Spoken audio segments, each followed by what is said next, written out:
Huwag na natin pahirapan pa ang ating mga sarili. Alam ko naman kung sino ka. At...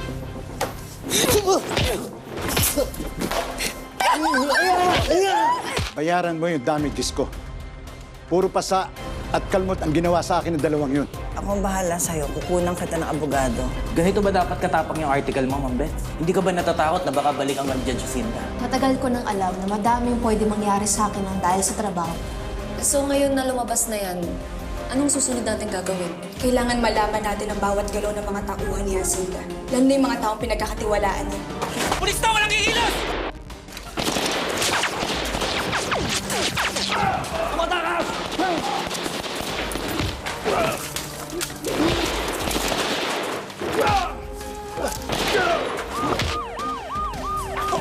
Kumain mo kayo! Go!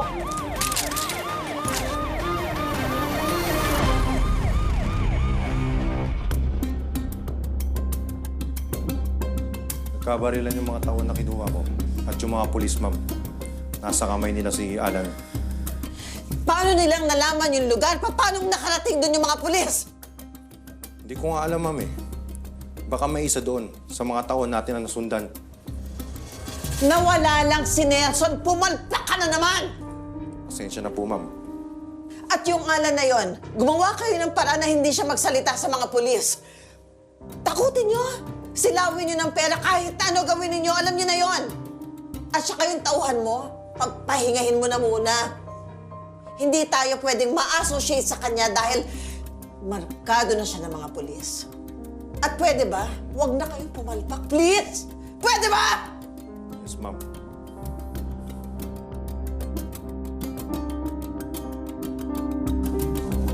Meron pa dapat kayong malaman, ma'am. Ano na naman yon? May nakakita daw, nakasama ng mga pulis, si Baby Abyo. Si Baby? Si Baby na naman? Naku, talagang yung babaeng yun, nagsusumiksik siya sa magkapatid na yon. Pero okay lang. Sige. Gawin niya yon. Nang sabay-sabay na silang bumagsak. Sumama na siyang bumagsak kina Beth at kay Diana.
Alan. Alan nga ba? Ikaw yan, di ba? May nakakita sa'yo sa sitio Katubusan. Sakay ka ng motorsiklo na parehas nung tumira kay Reyes. Bok. Ito ang file ni Alan Kalinaw. Attempted homicide, robbery, at murder.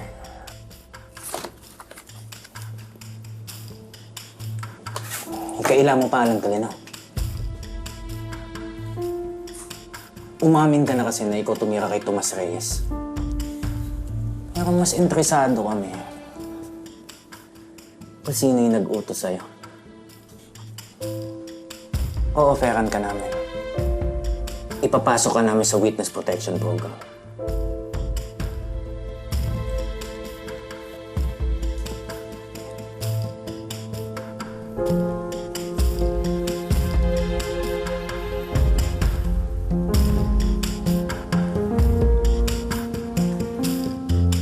Alam namin yung lagay ng bunso mo.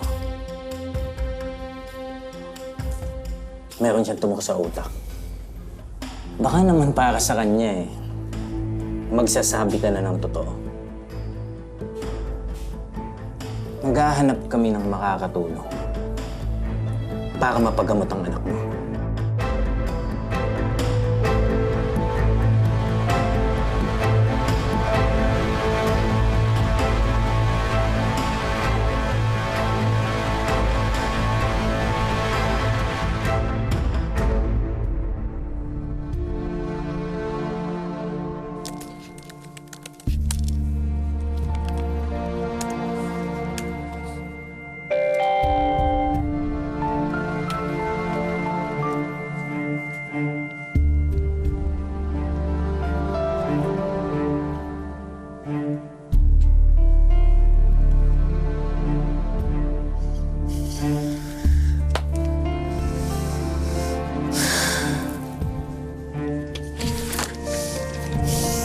Beth. May problema ba? Nakatanggap kasi ako ng message. Galing doon sa contactor from the Supreme Court. Maglalabas na daw sila ng desisyon tungkol sa kaso ng mami mo. Pero hindi pa nila alam kung anong desisyon, but I'm assuming hindi niyo ito magugustuhan. Well, wala naman akong magagawa. Kung yan ang kailangan mangyari kay ma'am dahil sa mga nagawa niya, kailangan kong tanggapin.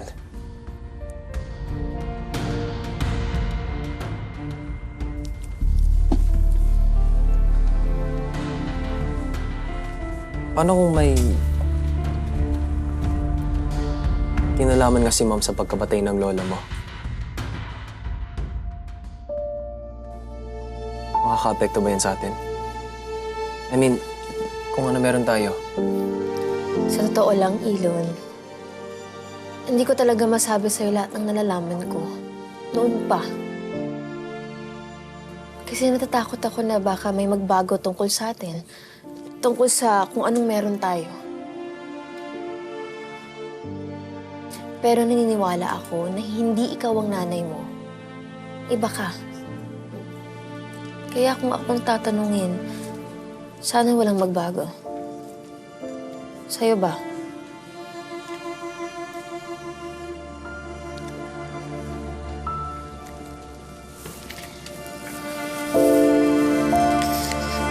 Elon, meron pa akong isang i-interviewin na baka ikadiin lalo ng mami mo. Kaya ngayon pa lang humihingi na ako ng sorry. Okay lang. Gawin mo kung anong dapat. Sino bang taong yan?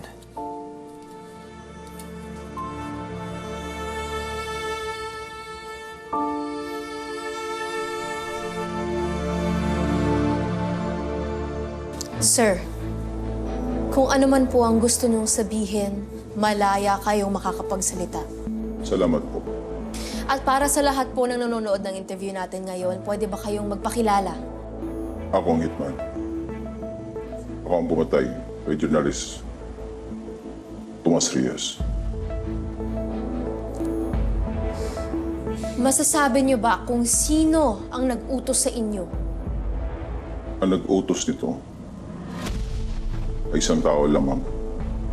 Nagangalang Nelson Labo na siya namang pinutos Jacinda Sebastian.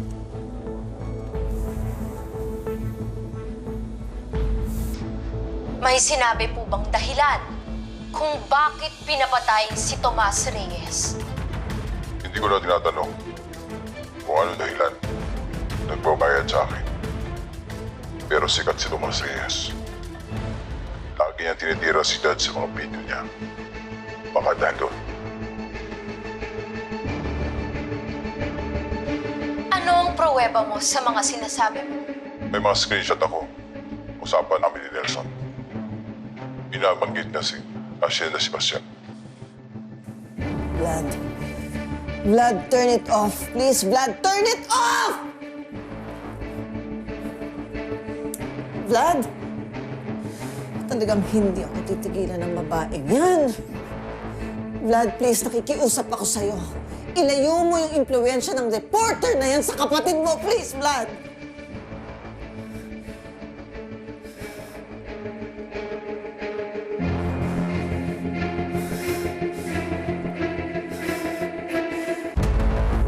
Vlad! Just answer, Mom.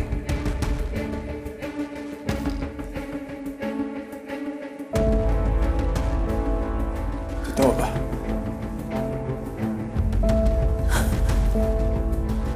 Pati ba naman ikaw, Vlad? Gusto ko lang marinig, Mom. Of course not, Vlad. Eto ako. Mami mo ako.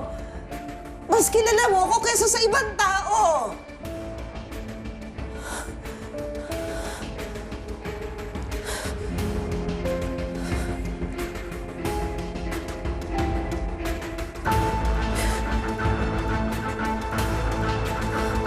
Sa totoo lang.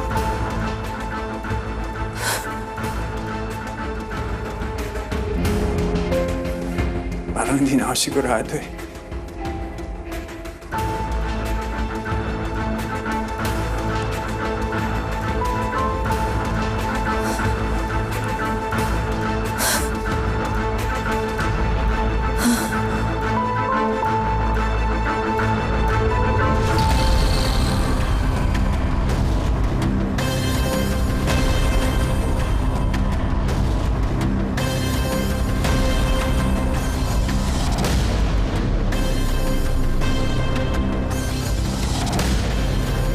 Binabanggit niya si Hacienda Sebastian.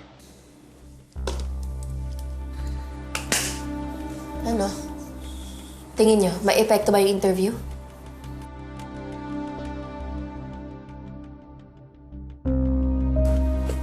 Sigurado nagwawala na si Jacinda. Pagtapos niya tayong pahirapan, nakaisa rin tayo sa kanya. Pero naaawa talaga ako kay Elon. Hindi niya to deserve eh. Pero deserve niyang malaman ang katotohanan tungkol sa nanay niya.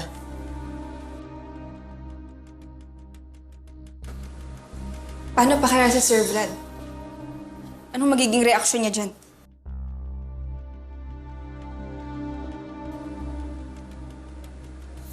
Hindi ko alam. Pero isa lang ang sigurado ako. Simula na to ng pagbabayad ni Jacinda ng mga kasalanan niya. Dapat malaman na natin kung sinong pumatay sa lola niyo. Kung si Jacinda nga yun, dapat mabulok siya sa kulungan.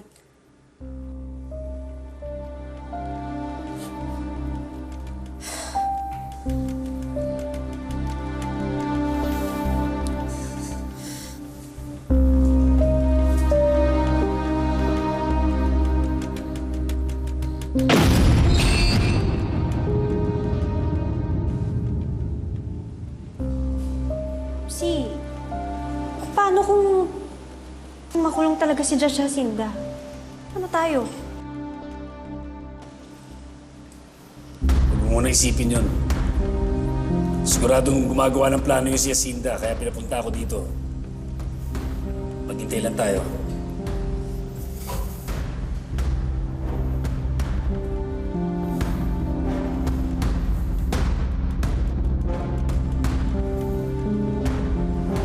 Ma'am Jacinda, para daw po sa inyo.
Hindi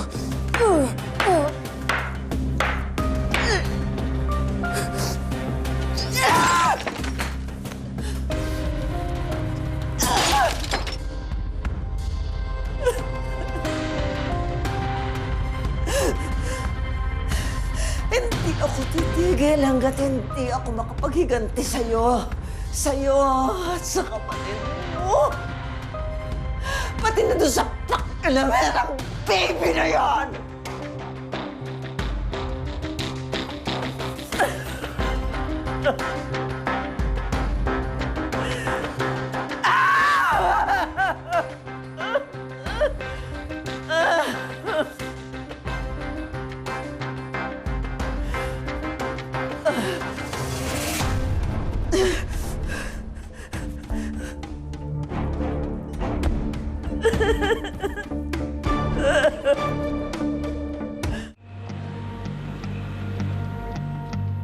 Lumabas na yung mga taong mag-iipit kay Jacinda. Pero wala pa rin tayong ebidensya na siya ang pumatay kay Lola Amanda.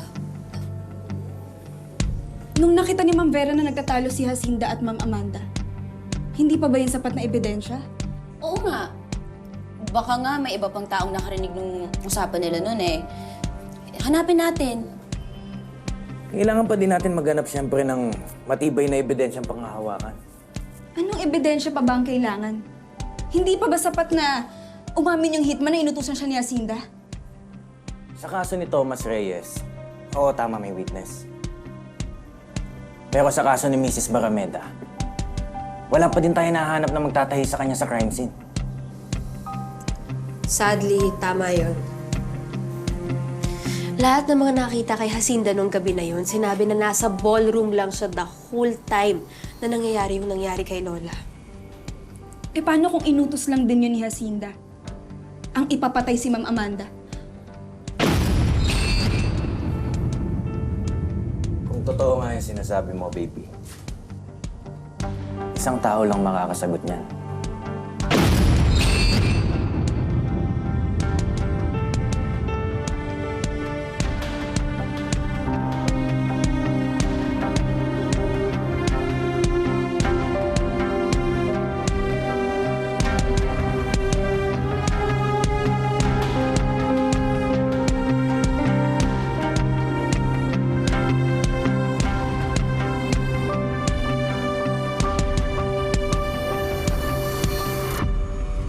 Nagbigay na ako ng statement. Sinabi ko na lahat ng alam ko doon. Ano ba yung tatanong mo sa akin? Mabilis lang to, Alan. May simpleng katanungan lang ako sa'yo.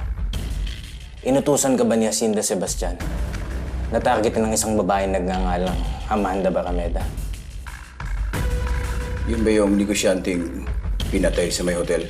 Kailan lang? Oo, siya. Hindi. Walang inutos sa akin para patayin yung taong yan.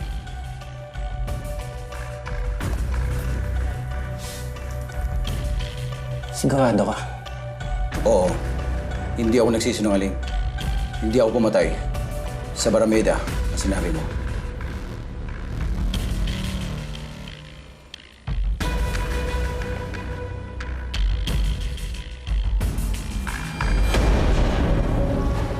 Makinig kayo sa akin, Vlad Ilon. Sinisiraan lang ako ng magkakapatid na yon. Bakit ba ayaw ninyong maniwala sa akin? I am your mother! Ma'am, hindi lang yung articles ni Beth ang nabasa ko. Napanood ko rin ang interviews. Pati yung reporter na pinatay. Hindi pa rin ba kayo aamin sa amin, ma'am? No! Dahil si Beth nagpanggap na Angela para maghiganti sa sarili niyang kapatid. Kung nagawa niyang siraan si Diana, bakit hindi niya magagawa sa akin yun? Pinakita sa akin ni Beth ang mga files na meron siya, ma'am. Ang masakit, di namin akalain na magagawa mo yun. Dahil hindi ko naman nagawa. Wala naman akong ginawa. Lahat yun mga balita, kasinungalingan. Wala silang matinding ebidensya. Yung 3 milyon na nakaw sa noon, saan mo kinuha yan, ma'am? Bakit dito nakatago sa bahay? Can you explain that? Vlad, ba't Pati ba ikaw ngayon? Pinagdududahan mo ba ako, Vlad? Ma'am, hindi naman sa ganun. But if you want to clear your name, then hayaan natin magkaroon ng investigation. Face it. I can't believe this. Kayong dalawa, mga anak ko kayo. Naging masama ba akong ina sa inyo? Ginagawa ko ang lahat para sa inyong dalawa. Pero hindi ko kinakaya. Yung kayong dalawa pa ngayon ang huhusga sa akin ng ganito.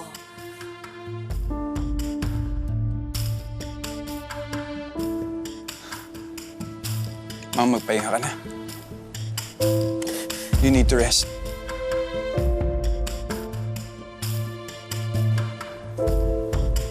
Ilon.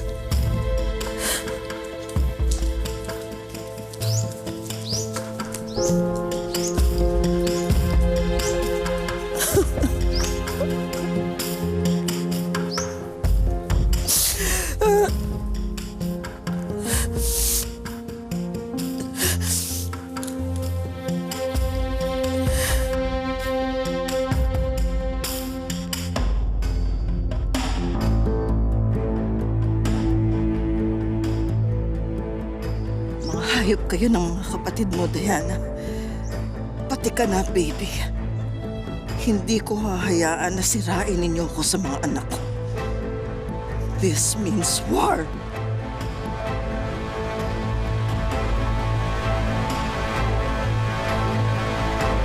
Ilang beses na mention mo ang La Madrid land. Ngayon, nagsisimula na mag-pull out yung mga investors natin. Can't you see? Sinisiraan tayo ni Diana dahil pinatalsik natin siya dito sa La Madrid land. Ano, gusto niyo magpatawag ako ng press conference para matigil na itong mga paninira niya? I'm sorry, Jacinda. Pero sa tingin namin, isa lang solusyon para hindi na madamay ang La Madrid. Yun ay alisin ka sa board. No! Hindi ako makakapayag!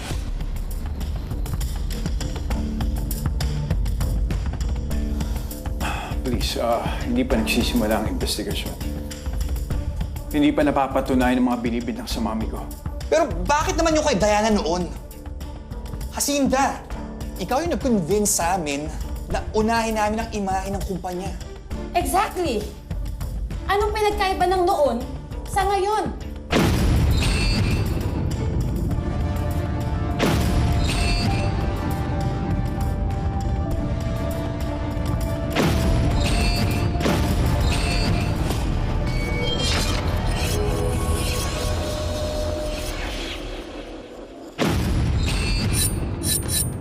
Tinanggi raw ng hitman na pinapatay sa kanya ni Jacinda si Ma'am Amanda. It's either pinagawa ni Jacinda sa iba o hindi talaga siya pumatay kay Lola. Sino pa bang pwedeng pumatay sa lola niyo? Sino kaya yung ibang pwede pa nating iturong pumatay kay Amanda? Badon? Anong naluto? Si Tita Carlota? Kirko, oobserbahan mo ang lahat ng kinikilos ni Carlota. Of course, ma'am. Good girl.